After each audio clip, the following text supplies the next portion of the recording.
we got a box. Yes, so we have a box. You guys are probably wondering where I've been. Track started, and pretty much whenever track starts, you don't really have any time to do anything. So, sorry for the lack of uploads. If you guys are long time subscribers to the channel, you'd know like last spring it was kind of the same ordeal where I couldn't really upload that much. But I got a package in the mail, and I'm figuring might as well make a video out of this. I'm just gonna tell you guys it is gonna be a figure, so it's a figure I've been really wanting, but I have another one coming in the mail, so expect another video probably in a couple days to maybe a week or so. But yeah, so this is something I'm really big excited for, so let's just get right into it. Alright, so like I said, this is a figure I have been dying to get, like literally really wanted. So you guys can guess, but here it is.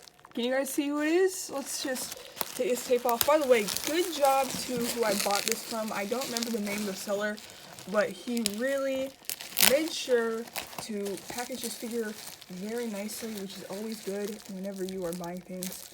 I did get this off of eBay, by the way.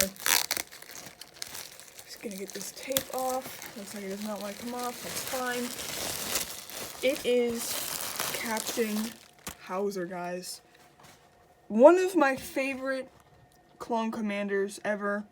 Captain Hauser in the Vintage Collection series packaging, or why did I just say that? But in the Vintage Collections wave, which if you guys do not know, the Vintage Collection is the best 3.75-inch Star Wars figure brand there is. I know that there's the argument that Black Series is better. Well, I'm just gonna be honest, that's not even an argument, because whenever it comes to Black Series, they make great 6-inch figures, but they really lack whenever it comes to 3.75-inch figures. For instance, their paint quality is garbo. The Vintage Collection is the complete opposite. They make really cool figures with really cool designs. So I was able to get Captain Hauser. Now you guys are probably wondering, where does he come out in? I've never seen him. He came out in a 4-pack along with Rex, Gray, and a, I think they're called Shadow Clone Troopers. I forget, like the black ones from Bad Batch. And pretty much, all 4 of them come in the pack, and the seller was just selling them individually, so I got Hauser. And yeah, so it looks, oh my gosh, it looks really cool in the card. Like, oh, just something about that's so nice. If we look at the back, yeah, so there's, on the bottom row, that's like the figure pack it comes in, but,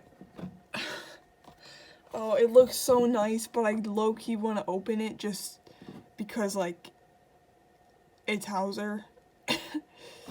But that's also the same reason why I want to keep it in the packaging.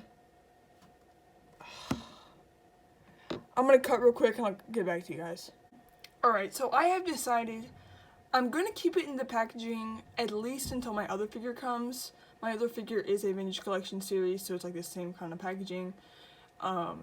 And once he comes, I'm going to decide if I want to keep them both sealed or if I want to open them both. Or possibly keep one sealed and open the other. Who knows?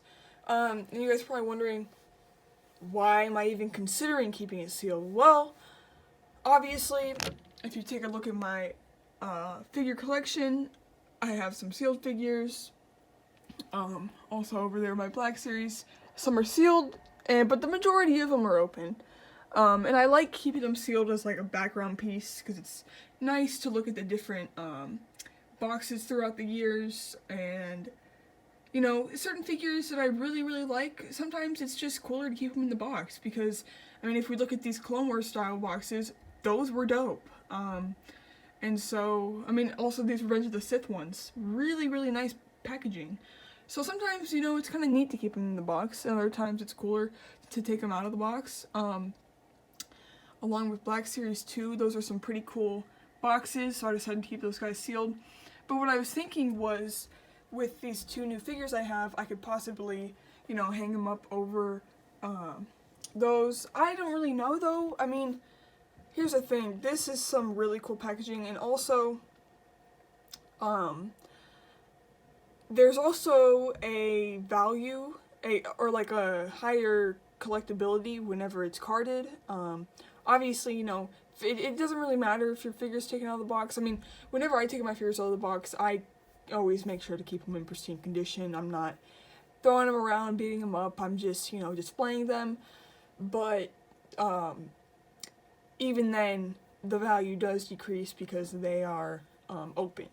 So if I were to keep him sealed, he is a very desirable clone. You know, people love Captain Hauser. So if I keep him sealed, his value stays intact, and I could hypothetically sell him in the future, even though I don't plan on doing it. Also, one thing I want to mention is the seller added this little note. He says, "Thank you, enjoy your Captain Hauser." Very, very nice of him to do that. It's always nice whenever you get people, you know, going the extra mile. I mean, he really packaged that nice. There's no vintage in the card, which is why I'm like really considering keeping it sealed, because it's just in such pristine condition, and I love how the backdrop kind of matches his color. So yeah, I think I might keep it sealed, to be honest. I might also open it. Don't be surprised if you see a video where I review it unboxed. But since I'm not opening it, and you guys might be a little bit, you know, let down because it's not open, I will show you a different figure that is out of box.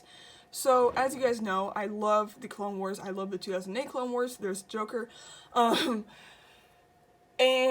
I collected those figures when I was younger, and I'm now going back and buying them. If you guys don't know what kind of figure I'm talking about, it's this style.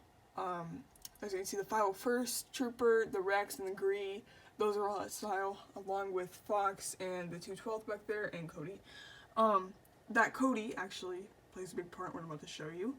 So, whenever I was younger, I lived in California, specifically Marin, which, if you guys don't know, that's the town across the Golden Gate Bridge. So, whenever you're looking at the Golden Gate Bridge, obviously it leads to San Francisco, but the town that you enter it from is Marin, or that's the county.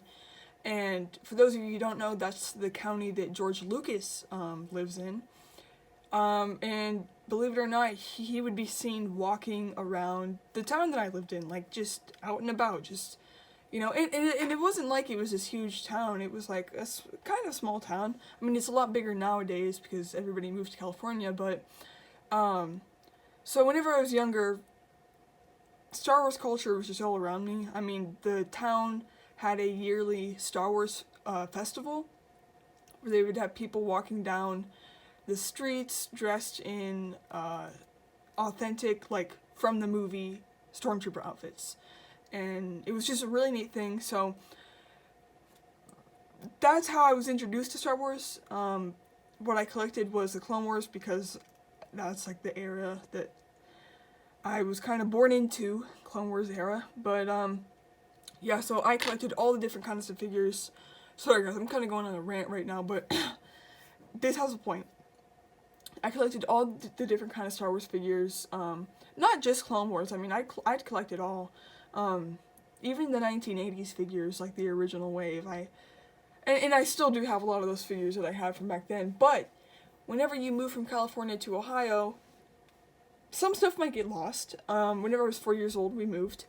And I also had a little brother, and he really enjoyed tearing my stuff apart. He liked to specifically take the hands off my clone troopers. And sometimes he would go further lengths, like taking the arms off or sharpening up a Delta Squad Heavy, which I'm still very upset about. Not only that, but I had the Target exclusive Delta Squad 4-pack, which is now worth a fortune. He broke them all. He removed their heads, which were then lost, and took off all their arms. The only remaining one I have is Boss, and if you look at his helmet, it is actually, I forget the green guy's name, but it's actually the green guy's helmet that I had to paint orange on. So now you know that. I think it blends in pretty well, but I'm still salty about it, but you know what? We forgive and move on, okay? But anyways, I was looking at my old Clone Trooper collection, my original, and I had the 2008 style Commander Cody that was missing a lot of things. Just beat up, missing his arm, missing his helmet. And I said, you know what, I'm going to make a custom out of that. So I did, and here is what I came up with.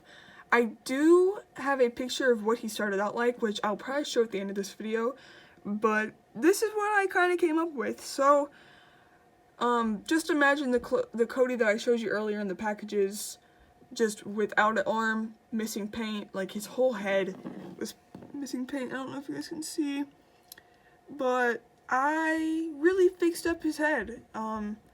It was just missing all the black paint on top, which I filled in. You can kind of, I don't even think you can see it on camera, but I did acetone off his orange and his face thing. And so this is not Cody anymore, obviously. And whenever you look at the arm, there's a robotic arm. So what I have decided to call this guy is a alternate universe Echo. I decided to give him this nice little blue design on his armor, which I think looks very, very nice.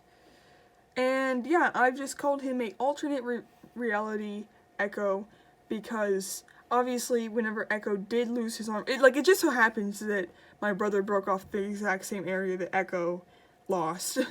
So this robotic piece is actually a Mega Bloks gun scope that I painted black and just hot glued onto his arm, and yeah, so I think it works pretty nice.